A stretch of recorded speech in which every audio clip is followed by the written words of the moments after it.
What's up, guys? How you doing? I'm Paul. I'm Morgan. In today's video, we got part 2, or as you said in your Instagram story, spit up. Round two. We got round 2 of sex Q&A targeted towards Christian couples. The dam is breaking. Baby is not sure what he wants to do. Targeted towards Christian couples, but honestly, a lot of the answers we have could apply to secular couples that are looking to have good sex lives, but it's targeted towards Christian couples because we believe that sex should be within the confines of marriage. Let's get into this, Morgan. As we do, guys, There are married secular couples, just FYI. Yeah, right. As we do, thank you. Guys, go watch part 1 if you haven't. Also, you might have seen, but we have started making 1-minute YouTube shorts, and we're kind of targeting like these sex questions. So we made one yesterday, a totally different question, answered it. Go watch our shorts. And I made a sex playlist that I actually dropped the link in the description of this video. So nice. Guys, no excuses. The resources are available to you because we want you to be good. Thriving and jiving. All right, let's go, Morgan. Question number 1 is, thank you guys for writing in the questions, by the way. Oh, we never even said subscribe, but let's just move into the questions. Yeah. Question 1 is, if one of you wants sex and the other is busy, would you interrupt or wait till later? Oh, this is the question. This one is close to home for us. Because if we're being honest, first year of marriage, there was just like, typically it was me, Morgan, like sexy time. Oh, Paul, I'm got other stuff on my mind. I'm whatever. And it's like you kind of miss each other, and that can become very difficult, perhaps for one spouse more than the other spouse. But because we're one flesh in marriage, it affects the whole relationship. Yeah. Morgan, thoughts on that?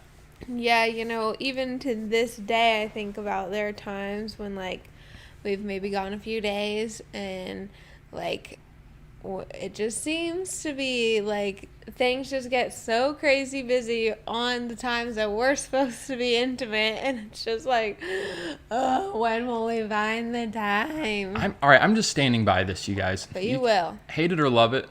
I am such an advocate for planning stuff, putting stuff on the calendar, making a reminder if you have to. I just, like, life will pass you by, and suddenly you've gone several days without sex. Suddenly you've gone several days without exercise, several days without getting in God's word. You got to make it a priority sometimes, especially when life is busy. Yeah. So if one of you is busy, the other is in the mood for sex, you're going to have to communicate.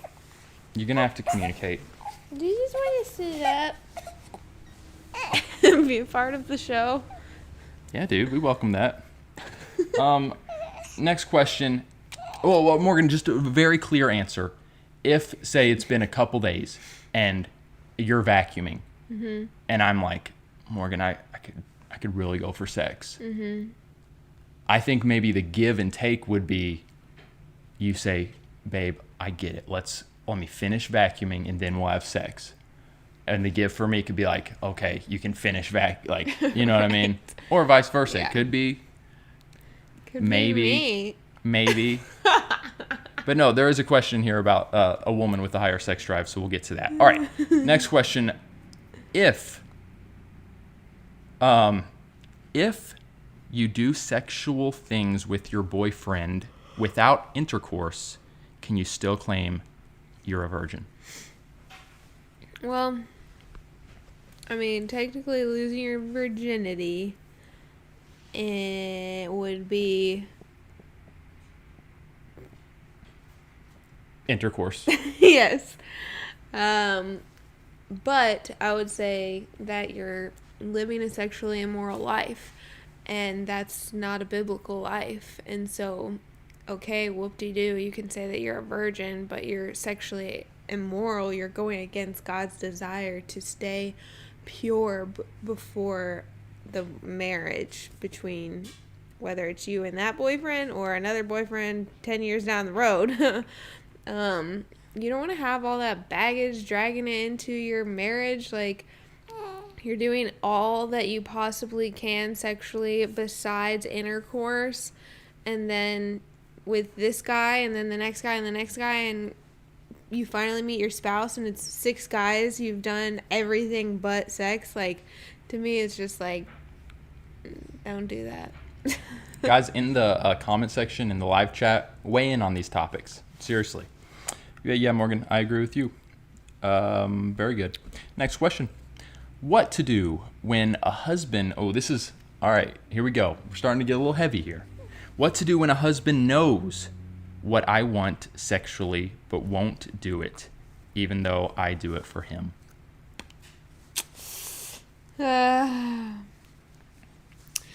Men, stop that. Is my thought. That's a fascinating thing, because it kind of goes like the 2 parts. One is that the men just, whether they're ignorant, whether they're lazy, whether they're self-centered, and they do make it so much, they make the making love so much about themselves, and the wife just doesn't get pleased.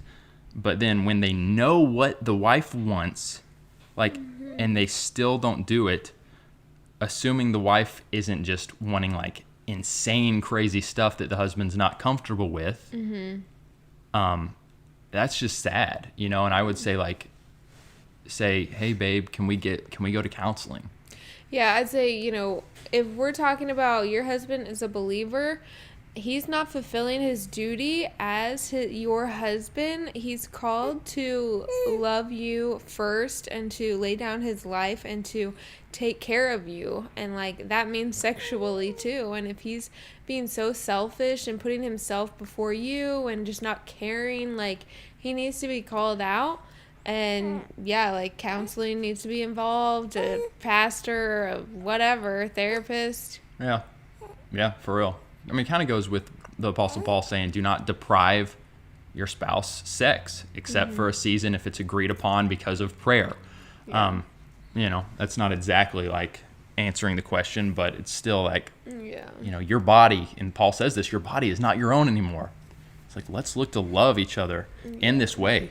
All right, the big kahuna, one of the big kahunas, because this is a hot topic for many. Morgan, I will let you read it.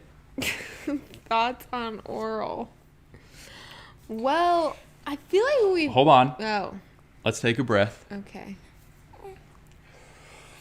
And choose our words carefully. Okay.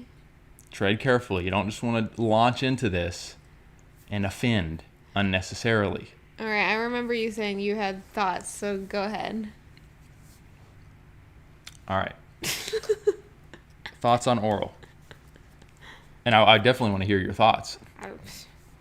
I know that there are people that have very strong opinions on this, and I think it's one of those things, if we know that certain believers really are against it, we probably don't want to get on here and just be like making fun of them, belittling them. But there are genuine inquisitive minds that are like, is this okay for a Christian in the marriage bed? We're going to give our perspective, okay? When I was thinking about oral, and this, you know, those of you who have some type of education in regards to sex, it can be done on the man, it can be done on the woman. And so we're just going to lump both of those together and just call it oral. When it comes to oral, Morgan, some, I think, in their minds would think, oh, this is just completely like a kinky thing. It's completely a fetish thing. It's, you know, whatever, unnatural. Mm-hmm. And my thinking is, does it enhance the couple's sexual experience? Mm-hmm. Does it bring satisfaction? Does it bring pleasure? Is it enjoyable? Sexually stimulating? And I would say yes. Mm-hmm. And so in my mind, if a husband and wife are enjoying each other, I would say I would give it the thumbs up. Thoughts? Yeah, no, I agree. I think one of the arguments that some people have is like, it's unnatural, those parts are filthy, and like, you shouldn't be putting your mouth there, it's gross.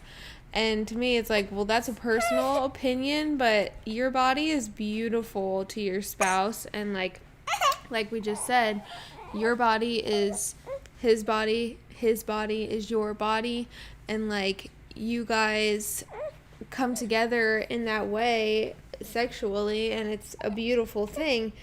And so obviously, if it's just a comfort thing, that's one thing. But if it's like to think that it's a sin, I do not see anywhere. I see biblically Song of Solomon's talking about it. Well, I don't know if we can say that like for certain, but Yeah. it seems like that's very potentially the case. Yeah. When the Songs of Solomon gets descriptive. I've watched a number of YouTube videos of Christians addressing this, and from my research just on YouTube, the majority seem to say we're okay with that. We give it the thumbs up within a Christian marriage.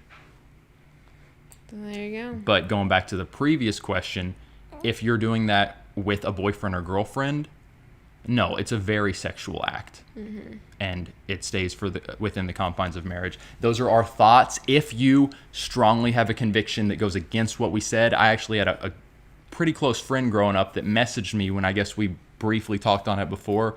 And he was like, Paul, I do not think it's good for Christians. Please, by all means, when you get married, don't do it. Don't go against your conscience. But you know what? As I've said before, there's a lot of freedom within the Christian marriage bed, in my opinion. And I don't see it being something that's going to like bring harm or bring, have like negative side effects. Right. That's my thoughts. All right, next question. This one was some question that someone wrote in after part 1 in the comment section. They said, and this one I thought was interesting, do you ever feel like people need emotional healing in order to have good sex?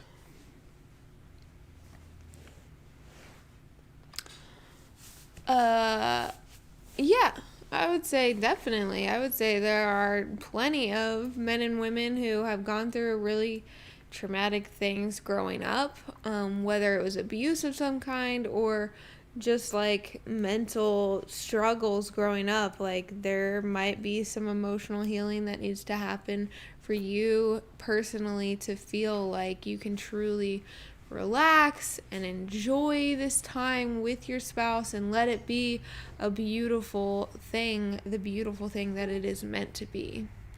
So yeah, if you are someone who's struggling with sex with your spouse, like, consider going to counseling, consider talking to someone, to a professional who can help you walk through like what is keeping you from really being able to be free in the marriage bed. That's good.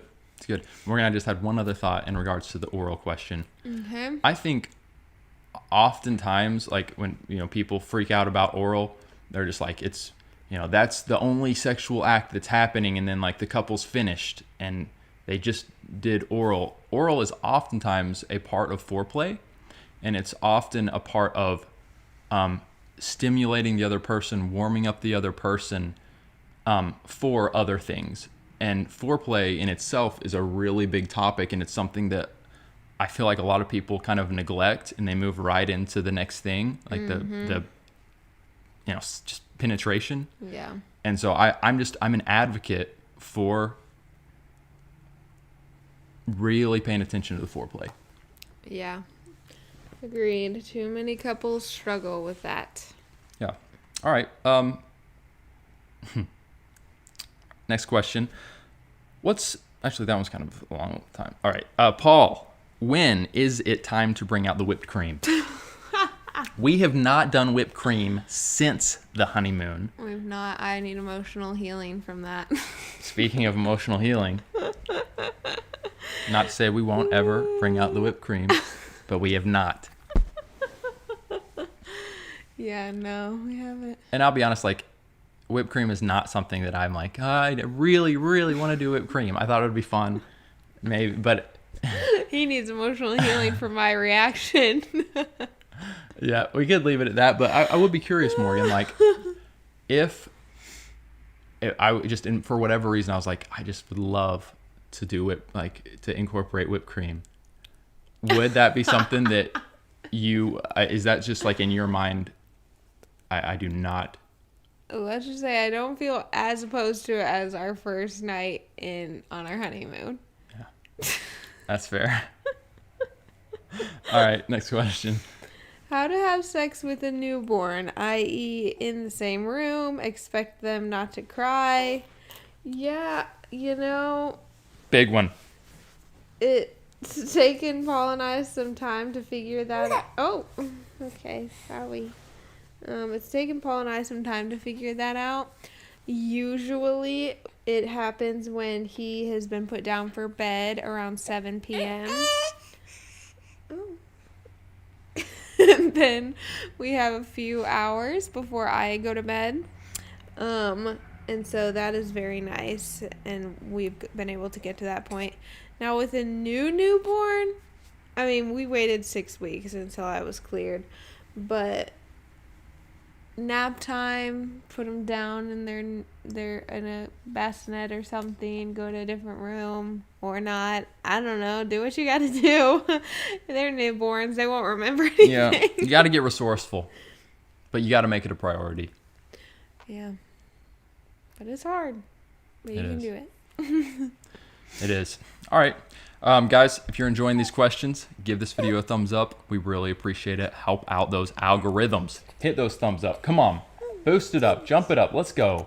Do it for baby Luca, who he's being super chill. is doing his best here. He's doing his best. Okay, here's a question that I mentioned before. My hubs is more physical than I am. He's patient, and I try my best to meet his needs, but it's hard. Advice. He's more physical than I am. So I think we could probably take that to mean my husband just really likes the intimate physical aspects of sex and touching, and I'm a little more passive with it. Mm-hmm. Well, one thing I would ask is he warming you up? Because I'll just be real, I'm not as physical as Paul, but when he warms me up, I am. That's funny, Morgan. That is the first thing I thought of as well.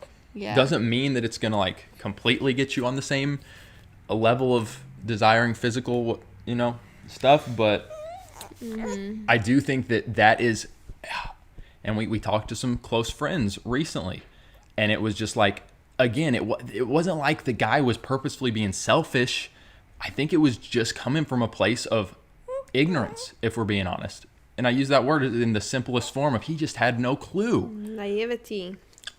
He had no clue of the process. And, on here right now in this Q&A, I don't want to get that specific because it's very specific in regards to, warming up your spouse, foreplay. Mm-hmm. But we did send this couple some voice memos, and maybe we'll find a place to talk about it. Maybe we'll eventually have some one-on-ones that we can do or something. But it's This boy's farting. Is he ripping them? Continue.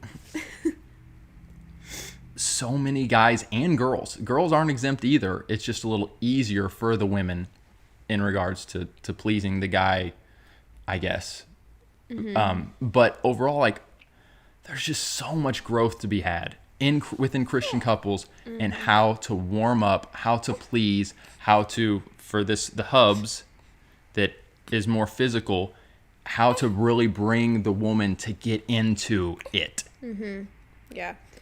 Yeah, I mean, even simple things like a back scratch or a back massage or a leg rub, booty rub, whatever, little things, though, that really do help the woman get into the mood, and just I don't know, it does something with hormones and the mind. And just connection. Women really like to have that emotional connection. Yeah. And the physical is attached to that. Yeah.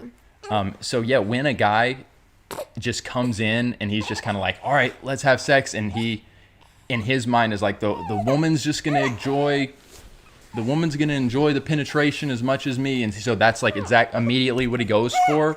It's no surprise at all, right, that the woman would say, my husband's more physical than I am. I guess I'm just not that physical. I guess maybe I just don't enjoy sex as much. Well, he's got a lot to learn and how to get you to enjoy it. Yes. All right. Next question.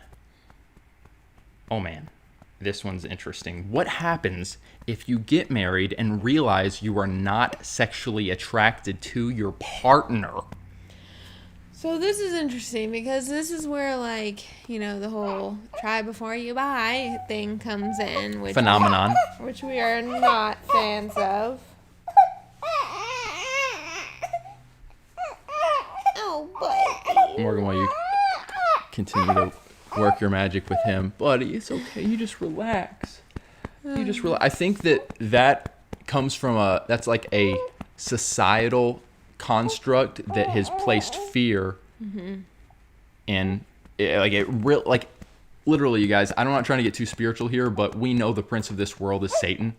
And we know that sexual immorality is a huge thing that the Apostle Paul talks about over and over and over again in his letters. Stay away, stay clear, flee sexual immorality. And it's like if Satan can get a foothold, as the Bible says, if he can get a foothold by putting these ideas of we need to go ahead, it's fine to go ahead and have sex. It's fine to go ahead and be physically intimate. It's fine.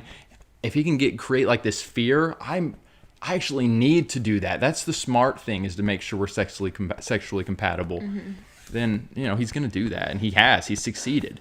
Well, yes, he has. But to answer that question, I think, sexual attraction grows, especially when you are intentional to learn what pleases your spouse and they're intentional to learn what pleases you, and you guys take the time to grow emotionally, spiritually, mentally, and sexually together. Like, you're gonna just become more attracted to them. I'm more attracted to my husband now than our first year of marriage, and yeah, so I would not worry about that, and keep growing. Don't give up. Yeah, and don't fall into the mindset also that, like, you're always going to be... I'll be back. Attraction level 100. Because really, no matter who you marry, there are going to be days and times and moments when you just kind of look over and it's like, okay, I may not be 10 out of 10 attraction. I may not be 10 out of 10 ready to go sexually. But, it's life, and you got to choose each other. So don't fall into either camp, I guess.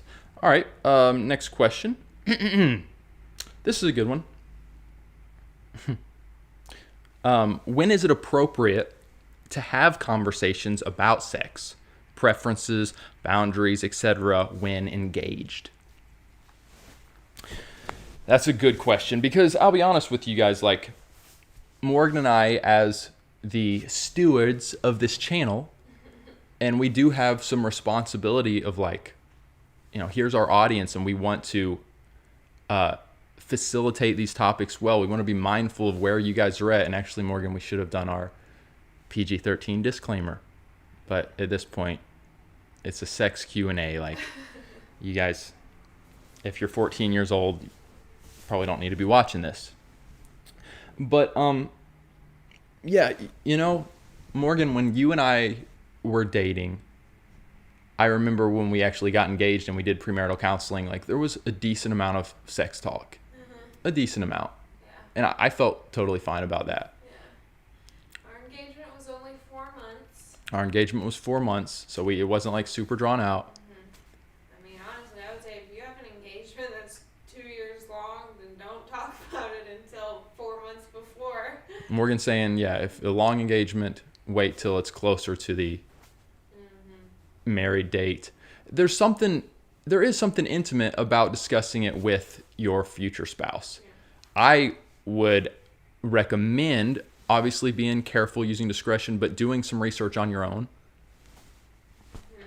Wouldn't you recommend that, Morgan? Yeah, and I think when you do talk about certain sex things, let there be a facilitator, or, like, after you... Are you able to step a little closer to the mic? After you've done premarital counseling, like a session or whatever, go sit in a public place, maybe not a private place, I don't know, just, like, protect yourself, talking about this stuff. Like, it maybe sounds a little silly, but talking about this stuff can arouse the desire to have sex and do things. And so, you know, you just want to be careful, but it is a necessary thing that should be talked about before marriage. Just like your expectations, your desires, what you are looking forward to. Well, Morgan, that's an interesting one because as I'm thinking about it, and I said I do recommend doing some research prior to being married. You got to be careful with that, and you got to know yourself. And if you're the type that does, like, it just becomes an all-encompassing thing, and you're constantly thinking about sex, and you're still 2 months out of getting married, or you're not even in a relationship yet, it's kind of like you really do need to be careful. And I agree with everything Morgan's saying, but I do think it can be done in a way where you're just learning about just the beauty and the scientific beauty. And then once you do get married, I would really encourage the husband and the wife to further their learning on sex. Yeah. All right. This one I actually think is really interesting. This one's really interesting. It's they wrote it in 2 parts. Okay. And then I saw a super chat that I want to get to as well. This person said, "What do you do if you had sex before marriage, not with your current wife, and had something you really liked that your current wife won't do? Is it a get over it kind of deal or a compromise?" Eesh, this is why you should not have sex before marriage. So that you are not going into your marriage comparing your past sexual partners with your current forever sexual partner. It just creates issues. It definitely can create issues, sometimes significant issues. You know, part of me wants to be like, get over it. Like, this is maybe God punishing you. No, that's not how that works. But, maybe. But, yeah, I mean, part of me wants to be like, just move on, let it go. If you have talked to your wife about this, and she has made it clear she does not feel comfortable doing that, then you do need to just respect her and move on. Obviously, if she's like, I don't ever want to have sex, that's a whole nother thing, but that's not what it sounds like. It sounds like she's just saying, I don't want to do this specific one sexual thing. And so, to me, I would say you need to let it go for now, forever. I don't know. Thoughts? I'll just leave it with what you said. Kind of just take it as like, I messed up, and now I'm going to give my wife grace. But at the same time, like, if it's something that's not that big, like outside of her comfort zone, and maybe like we've already talked about, because we did answer it maybe in part 1 of what if. Yeah, I mean, like, it's okay to kind of go out of your comfort zone. But so you can have her watch this. You can have her watch this video, have her watch part 1. I think we talk about it a little bit more of like going out of your comfort zone at times. We are going to get to the super chat as soon as we're finished up with this segment, but let me do this one. Tips for the first time having sex. Tips. All right, here we go. We should honestly, in the future, I'm sure we'll make like another video just about that. Yeah. Tips for the first time having sex with your spouse. The first thing that comes to my mind, and it's something that my mother handed to me like the night before my wedding. Something that you don't necessarily think about. Yeah. Like if you go into your wedding night completely clueless, yeah, you maybe wouldn't have this on hand. Or maybe your honeymoon, you wouldn't have it on your honeymoon. Yeah. It is lubrication, y'all. Look, it's a big deal, especially for the woman.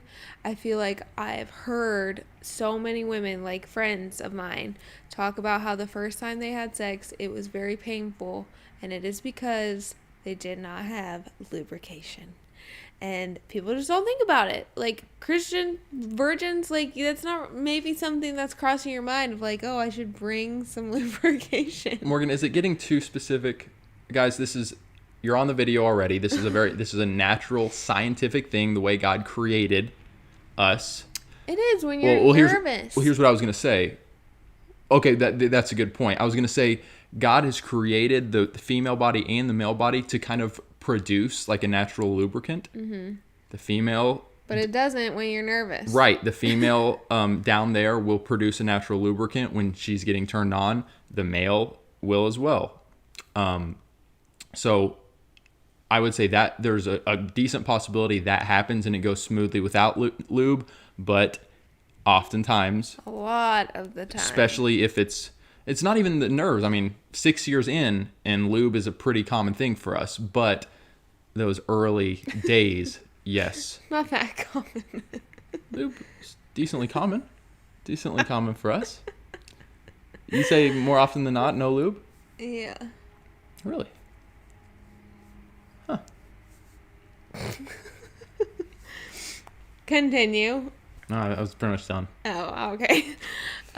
Yeah, that would be really my number one tip for your first time. And the other thing is, it's okay if it isn't amazing the first time. It really is okay. You have the rest of your life to figure it out and to explore one another and just become experts. Yes. So. Yes, very good. All right, Morgan, how to change a dirty mindset on sex because of PORN and the worldly bad music. We live in such a sexualized society, and so maybe even coming from a Christian household, which I would hope that you don't have like a dirty mind about sex, but yeah, you do. From a Christian household? Yes. All kinds of people. That's what I'm saying is like it does happen, sadly, and the purity culture, a lot of people blame purity culture. We can talk about that. But in an ideal Christian household, there's created a beautiful picture of sex within marriage. Yes. When that does not happen, and we'll again go back to the question of culture, and you're just like, PORN, secular music, secular movies. Mm-hmm. Gotta stay away from sex. And suddenly, I'm married, wedding night, making the shift. Not even just that. I'm thinking like they're like almost like it's perverted. Like sex is perverted because you watch trashy movies, you have struggled with PORN, you listen to trashy music, and so you might get married and be able to have sex now, and you're having sex with your spouse, but like you struggle still with lusting over other attractive people, over whatever. You struggle with the desire to look at PORN. I think, honestly, I don't know, other than like you need a radical life transformation of removing every single possible thing that you possibly can out of your life, whether it's literally only watching rated G movies from here on out, and it is getting down on your knees on a regular basis, begging God to renew your mind and remove this garbage from your mind that you've filled it with, so that you can see sex in a beautiful way, in the way that God intended it. I think it really does, though, take a radical transformation with the Lord, and you're going to have to do some radical things so that you're not struggling with that anymore. I don't know. But once you invite PORN into your life, you guys, it's not an easy thing to escape. No, it's not. And even when you enter into marriage and maybe you're just like hopeful of, I'm married now, my struggles with lust, PORN will go away. If you're bringing that into a marriage, they won't. I mean, much more likely than not, they won't. Yeah. You got to get that under control. And like Morgan said, you got to get on your knees and get that fixed with the Lord, or it will wreak havoc. Yeah. Yeah. Love it. Man, ending kind of on a heavy note. Woo. You guys comment below. Seriously, like, let us know your thoughts on those questions. We had plenty more questions, so maybe in the future, not like right now, but maybe in the future we will do some more Q&As, just open things up. But yeah, appreciate you guys being here. And seriously, like, we are desiring to see sex within marriage be a powerful, beautiful affair. Okay, that's Not an affair. affair is in it's Right. an occasion. Yes. Terrible joke. Terrible joke. Stupid. No, but it's the occasion that the Lord really uses to strengthen a marriage. So when we observe very mundane marriages, very mundane sex lives, subpar, and it's like, these are Christians. Christians should be having some of the best sex lives. Our heart goes out and we hope to be a resource that can improve that. We want to help you thrive and jive. Yeah, exactly. All right, guys. Love you all. Be blessed. We'll catch you again very soon. Have hope. And be free. If you're in the live, we'll be right back. I sincerely apologize for that bad joke. That was bad. That was seriously really bad. As you may have noticed, we get very few brand deals, which is why our patrons, the names you see here, are so important. You guys really are the lifeblood of this ministry. We could not do this without you all. If you believe in this content and you want to partner with us on Patreon, click the link below or just go to patreon.com/paulandmorganshow.